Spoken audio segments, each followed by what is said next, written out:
Uh, Good morning to all. This is Amit Upreti, and today's topic is electric field due to infinite plane sheet of charge. आज हम बात करेंगे कि infinite plane sheet जो charge का होता है, मीन्स ये एक प्लेन शीट है, तो ये इनफाइनाइटली थिन है. इनफाइनाइट प्लेन शीट एक तो ये बहुत बड़ा है, एक्सटेंडेड है, और दूसरा बहुत थिन है. तो इसमें अगर हम इसके कारण इस पॉइंट P पे यहाँ पर इलेक्ट्रिक फील्ड जानना चाहें तो किस तरीके से हम इलेक्ट्रिक फील्ड को निकालेंगे, आज हम ये जानेंगे. देखिए, तो इलेक्ट्रिक फील्ड हमें इस पॉइंट पे निकालना है, तो सबसे पहले हम एक गॉसियन सरफेस बना लेते हैं थिन शीट के लिए.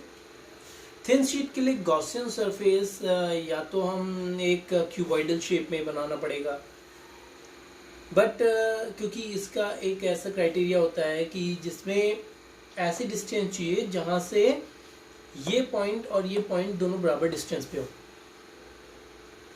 ताकि गॉसियन सरफेस उसी को कहेंगे जहाँ इलेक्ट्रिक फील्ड सेम रहेगा. तो हम ऐसा भी कर सकते हैं कि एक छोटा सा एरिया ले लें ऐसा, और इसके लिए एक सिलेंडर बना लें दोनों तरफ जो एक्सटेंड करे, इस तरफ भी और इस तरफ भी.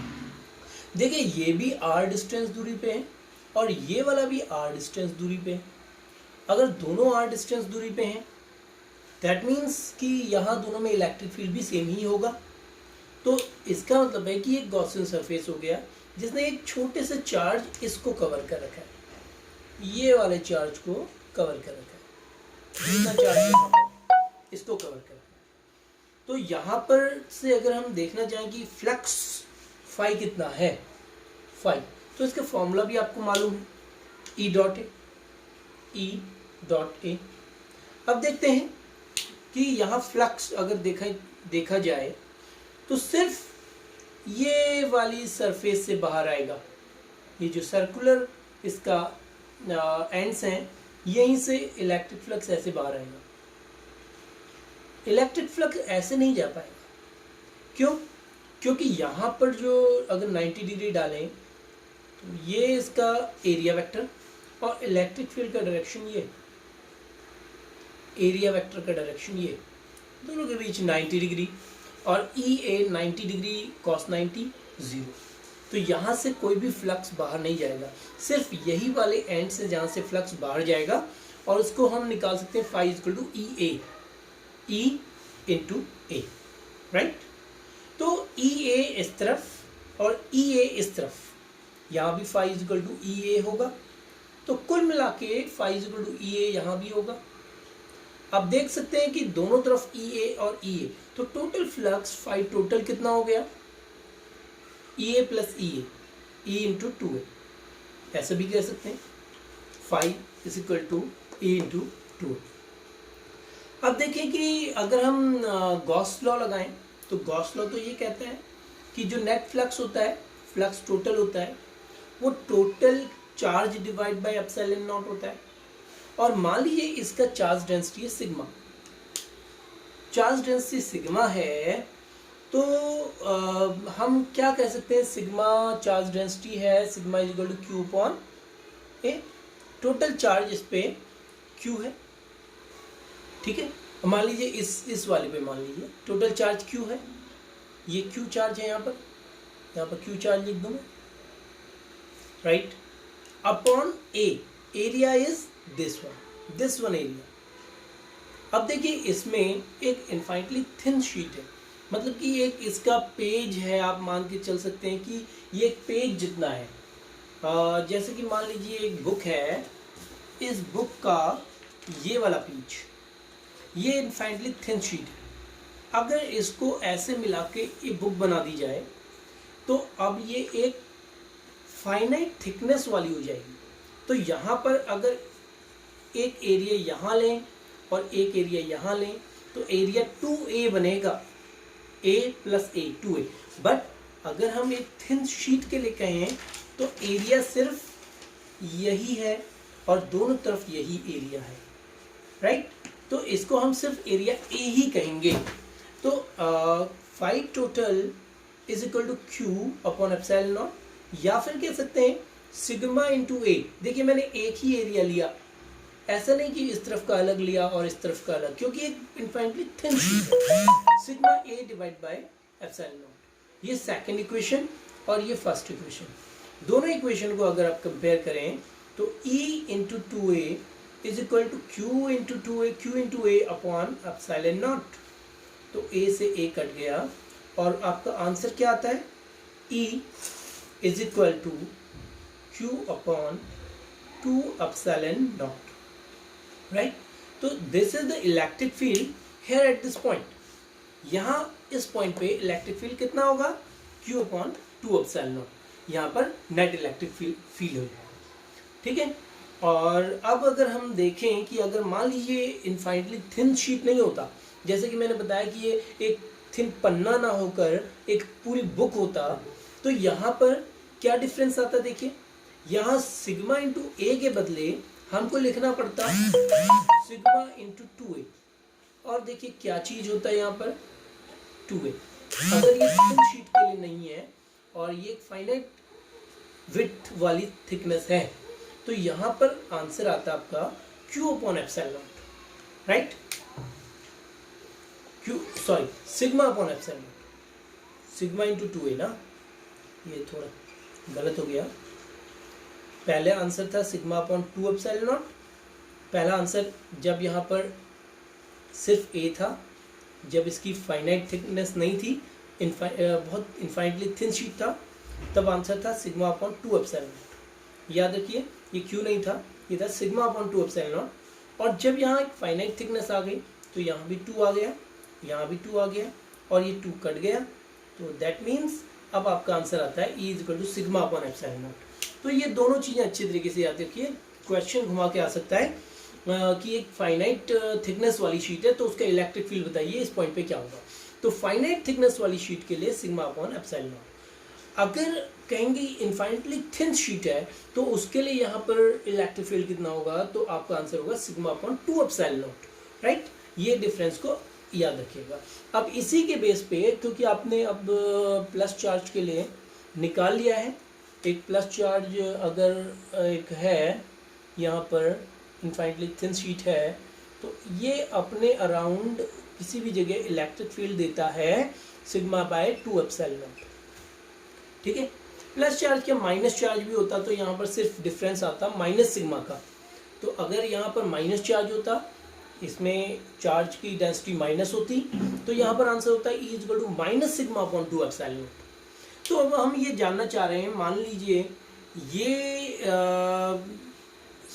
शीट आपके पास 2 हैं, ऐसी 2 शीट आपके पास हैं, ठीक है, और 2 शीट्स के कारण, पेयर ऑफ शीट के कारण आप जानना चाह रहे हैं कि इलेक्ट्रिक फील्ड इसके मिडिल में इस पॉइंट पे, या इसके इस पॉइंट पे, या इसके इस पॉइंट पे, ये 3 पॉइंट मैं A B C ले लेता हूँ, A B and C। यहाँ इलेक्ट्रिक फील्ड कितना कितना होगा, electric field due to pair of sheets having charge density sigma 1 and sigma 2। अगर मैं सिग्मा 1 सिग्मा 2 इसकी चार्ज डेंसिटी मान लूँ, तो पहला अगर हम एक पॉजिटिव डायरेक्शन को सिलेक्ट कर लें, पॉजिटिव डायरेक्शन जैसे एक वेक्टर सिलेक्ट करते हैं, मान लीजिए ये एक पॉजिटिव डायरेक्शन है वेक्टर की, this is the positive direction. अब इस ए पॉइंट पे देखिए कि डायरेक्शन ऑफ इलेक्ट्रिक फील्ड, पहले इस sheet 1 and this is sheet 2, sheet 1 के कारण इस पॉइंट पे इलेक्ट्रिक फील्ड किस डायरेक्शन में आएगा, क्योंकि हम कोई भी पॉइंट को एक पॉजिटिव चार्ज मानते हैं, यूनिट पॉजिटिव चार्ज, तो यूनिट पॉजिटिव चार्ज हमेशा पॉजिटिव से क्या होगा, रिपेल या अट्रैक्ट, ऑफ कोर्स रिपेल होगा। तो E1 मान लीजिए आप इस डायरेक्शन में आएगा, तो E1 का वैल्यू कितना होगा, अभी हमने बताया कि E का वैल्यू इसके सिर्फ रेडियस पे डिपेंड नहीं करता कि कितनी दूरी पे है, इसके सिर्फ यहाँ डिपेंड करता है कि सिग्मा कितना है इसका, तो आपको पता चलेगा कि सिग्मा 1 अपॉन 2 एप्सिलॉन नॉट आएगा, और इसका डायरेक्शन क्या होगा, ये opposite to the direction of positive होगा, पॉजिटिव के डायरेक्शन के अपोजिट, तो इसको हम नेगेटिव कह सकते हैं, क्योंकि पॉजिटिव का डायरेक्शन ये है, और इसके अपोजिट डायरेक्शन आ रहा है E1 का। और E2 बताइए, इसी में सेकंड वाली शीट के कारण कहाँ पर इलेक्ट्रिक फील्ड आएगा, तो ये भी ऑफ कोर्स इसी डायरेक्शन में आएगा, ये भी इसी डायरेक्शन में आएगा, और ये आएगा E2 आएगा minus sigma 2/2 epsilon not, right. तो टोटल नेट इलेक्ट्रिक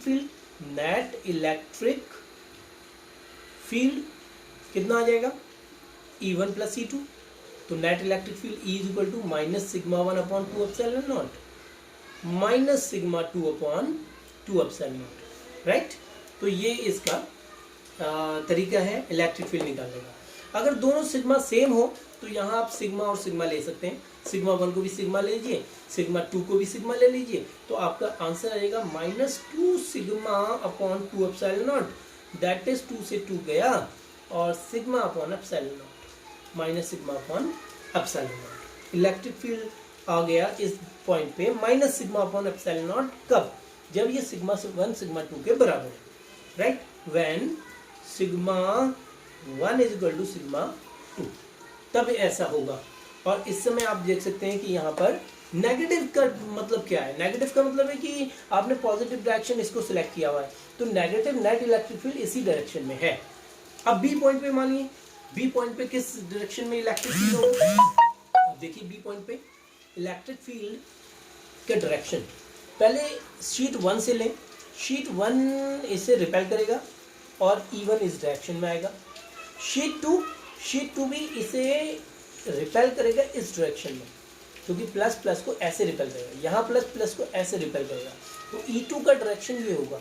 और E1 कितना होगा, जैसे कि बताया E1 का इस बार डायरेक्शन है पॉजिटिव, देखिए यही डायरेक्शन को पॉजिटिव मान रहे हैं, तो E1 तो है सिग्मा 1/2 एप्सिलॉन नॉट और E2 है नेगेटिव, तो माइनस सिग्मा 2/2 एप्सिलॉन नॉट, तो E कितना हो जाएगा net, sigma 1/2 epsilon not minus sigma 2/2 epsilon not. अब स्पेशल केस में when sigma 1 is equal to sigma 2, तब क्या होगा बताइए, तब यहाँ पर इलेक्ट्रिक फील्ड 0 हो जाएगा, इस पॉइंट पे इलेक्ट्रिक फील्ड तब कब 0 होगा, ये तब 0 होगा जब सिग्मा 1 सिग्मा 2 के बराबर है, राइट।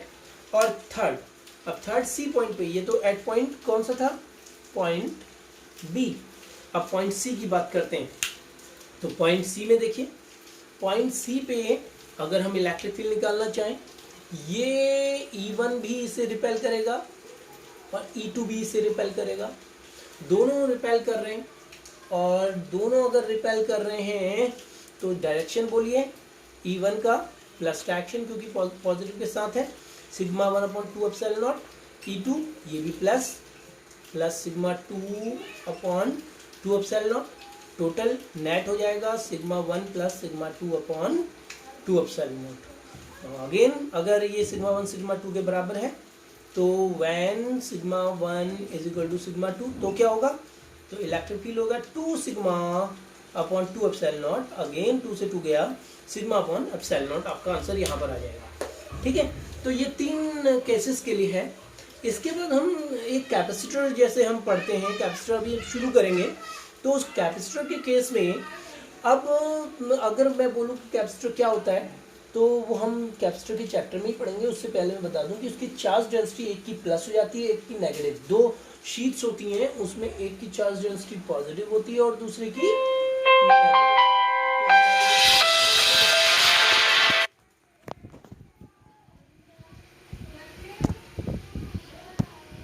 अब ये नेगेटिव चार्ज डेंसिटी, जब आपके पास ये नेगेटिव चार्ज डेंसिटी है, तो नेगेटिव चार्ज डेंसिटी में देखिए क्या करें कि यहाँ पर सिग्मा 2 के बदले माइनस सिग्मा 2 ले लें, या अगर मान लीजिए इन दोनों की चार्ज डेंसिटी बराबर सिग्मा सिग्मा है, तो एक को सिग्मा 1 को प्लस सिग्मा ले लें और सिग्मा 2 को माइनस सिग्मा, बाकी सारा कुछ एक जैसा ही है, जैसे मैंने बताया था वैसा ही, और उससे आपका कंप्लीट ये हो जाएगा। थैंक यू, लाइक कीजिए।